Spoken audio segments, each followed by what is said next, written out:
rappelons une évidence, l'AAH n'est pas un minimum social. C'est l'expression de la solidarité nationale pour des personnes en situation de handicap, pour leur permettre de retrouver la dignité. Et cette dignité, elle implique l'autonomie, elle implique l'émancipation. Et cette inclusion que vous avez à la bouche, ça ne peut pas être de renvoyer les bénéficiaires à leur foyer ou de les renvoyer au fait de trouver un emploi, ce qui est une tâche ô combien difficile, voire même parfois impossible dans notre société. Voilà votre conception du handicap et ce n'est pas la nôtre.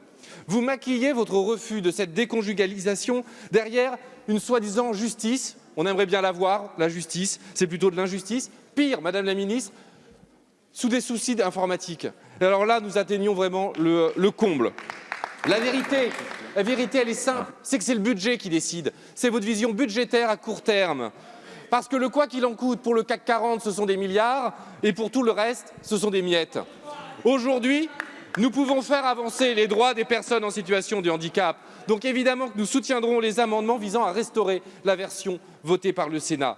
Mais cela, évidemment, ne peut être qu'une étape, parce que l'AAH doit être encore revalorisée. Et quand nous serons au pouvoir, nous alignerons l'AAH sur le SMIC pour les personnes reconnues en incapacité de travailler. L'AAH ne doit pas être une aumône, mais la juste expression de la solidarité de la nation tout entière qui nous regarde en ce moment et qui scrutera attentivement le vote de chaque député.